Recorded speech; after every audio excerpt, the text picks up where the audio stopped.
Hey everybody, my name is Peet and this is Practice with Peet.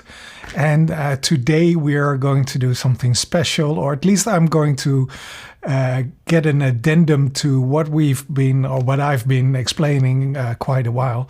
And that is to visualize the things that you want to do. And at the same time, this is once again I'm practicing. So once again, I'm practicing to do a little bit better than the last time. So in this case, I'm practicing to do just that for this particular recording. And for this particular recording, I have improved my sound, hopefully, I hope. I improved a little bit of my lighting. I got a couple of new lights, and I also got a new camera to do the face camera thing and to talk a little bit closer to you. So hopefully this is a little bit better.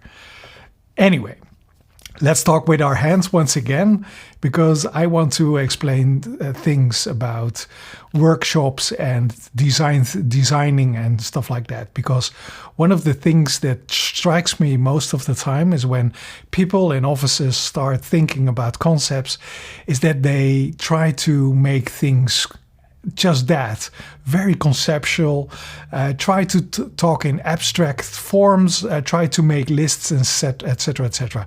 And making lists is totally fine. I mean, I start most of the projects with a list, but they're very rudimentary. And as soon as I can, I try to make things visual.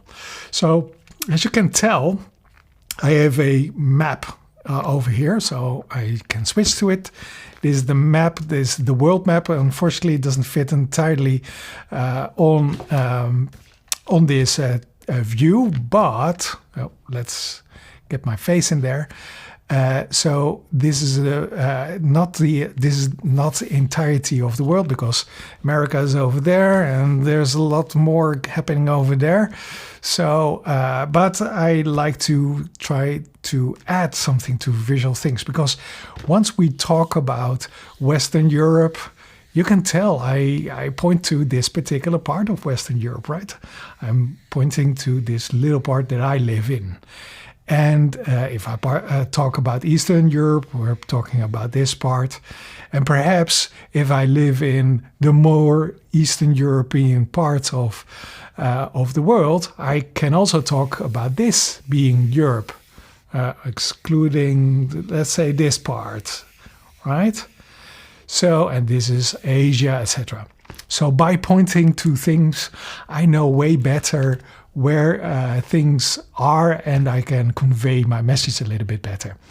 But I can do a little bit better because I can also use transparency layers and start talking about things that I like to point out. So in this case, I like the map to be as it is, but I like to, let's say, I like to add a little layer of information. Right, so first I make some gauge points so I can find my way back. So I just make a cross and the cross over here, so I know where things should be. But I can also say, hey, this is the Netherlands and this is where I live. And I once went to China, and it was a trip that went like that. And I think I landed somewhere over here. Oh, over there, right? So my trip went over there. And so that means that I can say, oh, I really remember seeing all kinds of mountains in Kazakhstan. And it was quite impressive. This was just a period in time where everything was a little bit brighter. So I can tell a story just by adding a layer. So this is one of my trips. I know I also made a trip to South Africa, and I also had a trip to both Barcelona and also to Alicante, and I also went to Paris, and I also went to London, and let's see, where did I go as well? I think I went to Berlin and Italy, and oh man, I actually, and I also went to America, this way over there. So this is my travel map, if you will, right?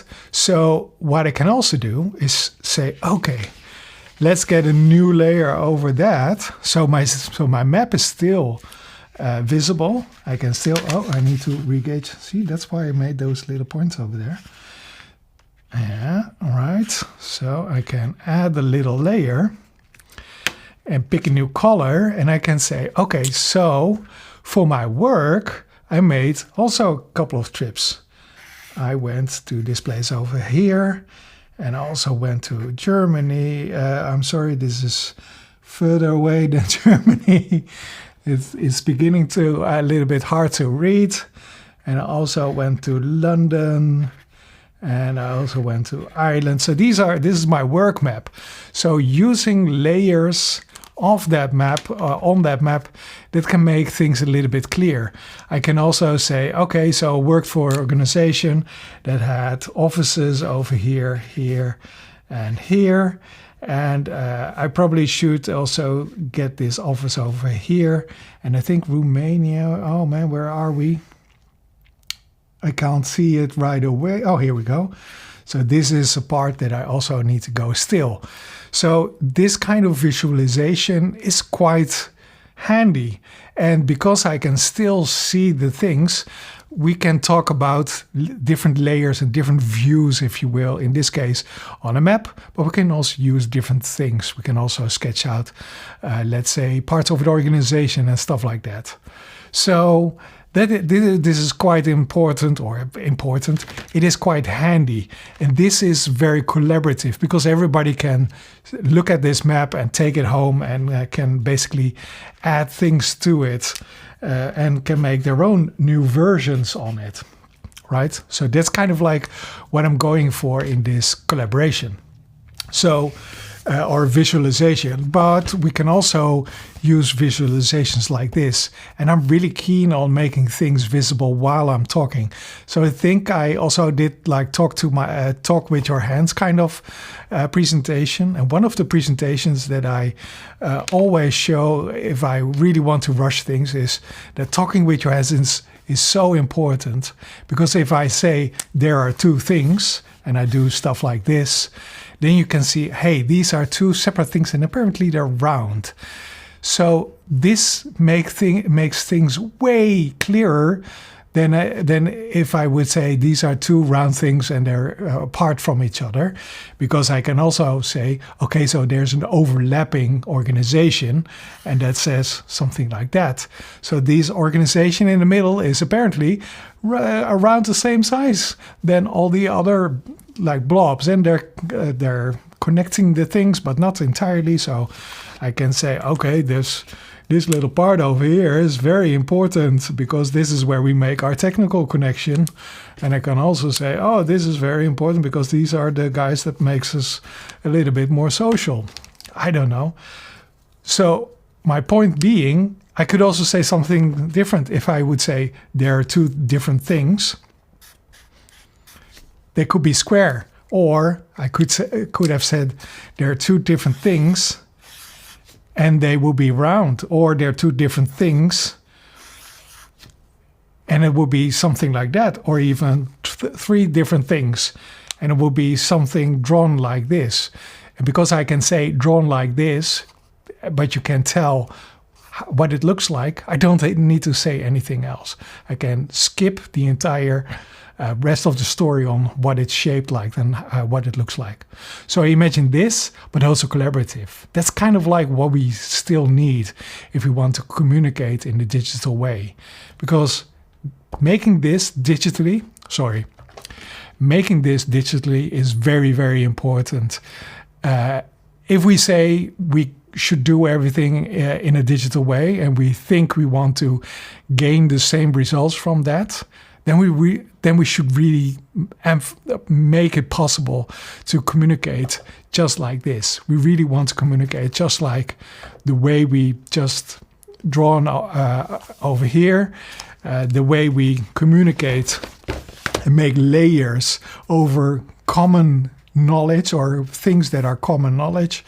And this way we can actually kind of say, okay, forget about the physical space that we use to meet in.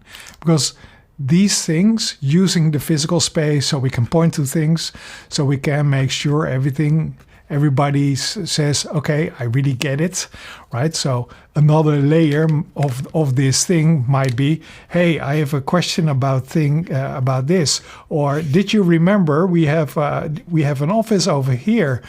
Or perhaps we should set up a new relationship with this country over here, because this is a country where we see new opportunities. So these things are very visual, and they help, and they tell way more stories than we can do with our mouths, and that we can do by looking at each other even. So I expect digital means to be way, how do you call it? That the digital means are way more, have a high fidelity, if you will. All right, so this is this. And this was my little story. I see all kinds of things flashing over there because somehow the stream didn't start over here. So I probably need to get back to the recording. It really doesn't matter. We'll figure it out. So this was Practice with Peet. I'm Peet. You start practicing, and I'll see you next time. Ciao.